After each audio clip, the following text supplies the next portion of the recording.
Oi, gente. Hoje é dia da coluna Encontros com Criaturas Notáveis. E a criatura de hoje é muito notável. O cara que deixou saudades no samba. Tô falando de Bezerra da Silva. Vou contar como foi meu encontro com o grande malandro. Se você curte esse tipo de conteúdo, inscreva-se no canal, ative o sininho para receber as notificações. Eu tenho quadros novos de segunda a sábado. E queria deixar um grande agradecimento a todo mundo que assina meu site de jornalismo cultural, andrebarcinski.com.br. Galera, muitíssimo obrigado. É por causa de vocês que eu consigo fazer esse canal de YouTube aqui. Valeu!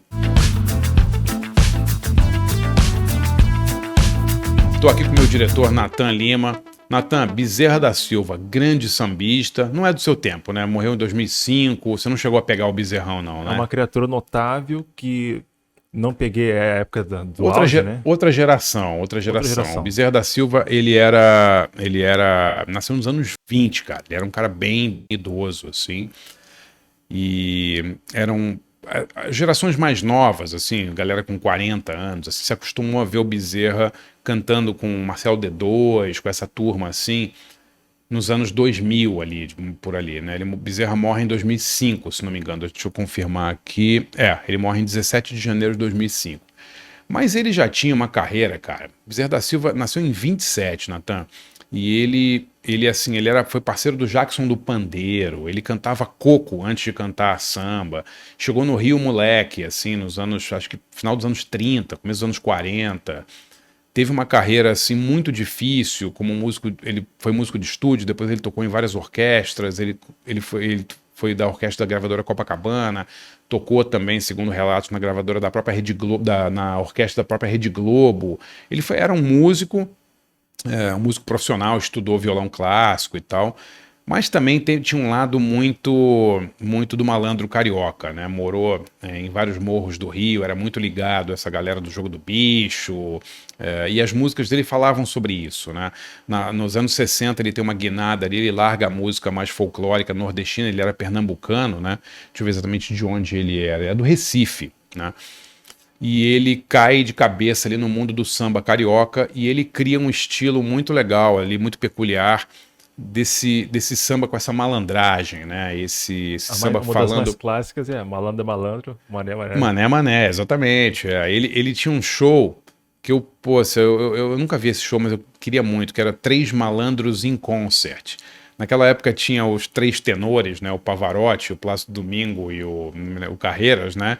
E o Bezerra da Silva montou um trio que era ele, o Dicró e o Moreira da Silva, né? Eram três malandros, cada um no seu estilo ali, fizeram um disco e fizeram um show chamado Três Malandros em Concert, deve ter sido engraçadíssimo. Ele tem umas letras, né, Natan, que são muito legais. Tem uma que eu cantava sempre pra minha sogra de zoeira, né, que eu canto pra minha mulher até hoje, que é Sequestraram a Minha Sogra, né, que tem uma dos versos de abertura mais engraçados do mundo, né? Que é Sequestraram minha sogra, bem feito pro sequestrador. Caramba, essa aí eu vou tocar com minha sogra assim. Cara, mostra pra ela, acho que ela vai gostar bastante, né? Ele tem muito.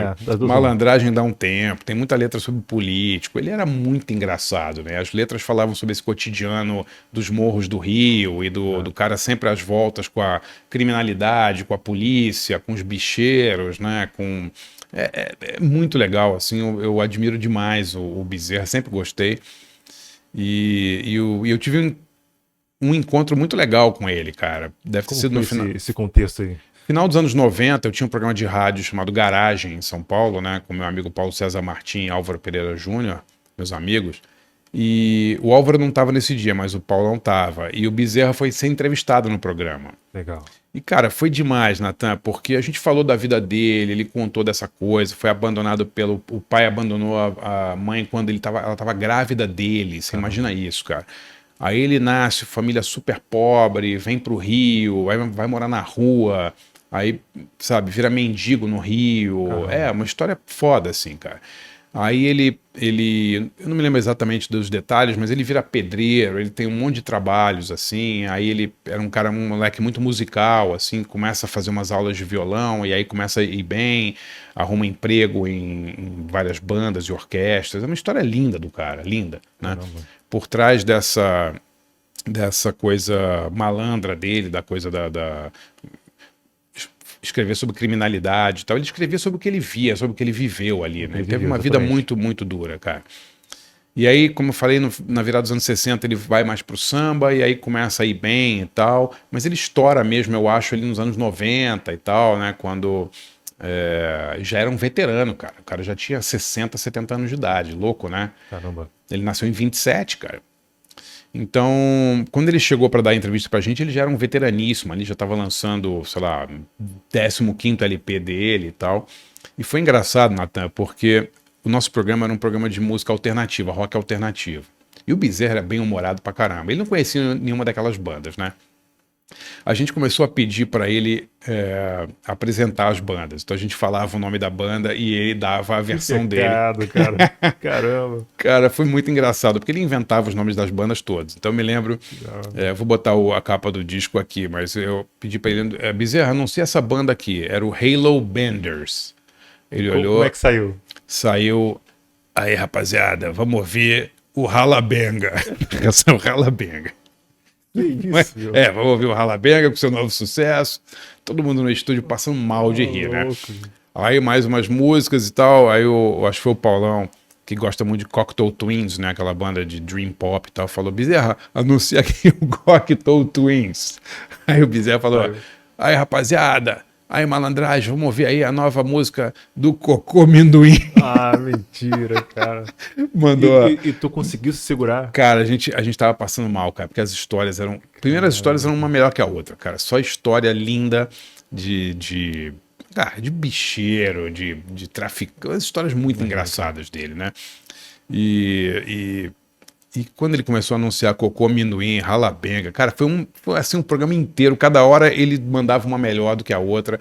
E aí você percebia também a verve do cara, né? Como o cara... Não é à toa que ele foi parceiro do Jackson do Pandeiro com Punha Coco, né?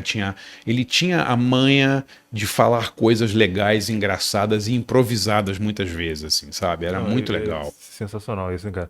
É um camarada que, apesar de tudo que passou, super alegre, feliz, descontraído. E naquela época ele tava e ele morreu, sei lá, 5, 6 anos depois, assim, já estava bem, já estava idoso já, mas foi muito legal a oportunidade de estar com esse cara, e era um cara que... Baita criatura. Um cara que era uma relíquia de uma outra época também, né? O cara nasceu em 27, Natane, conhecia a música do Rio de Janeiro desde os anos 50.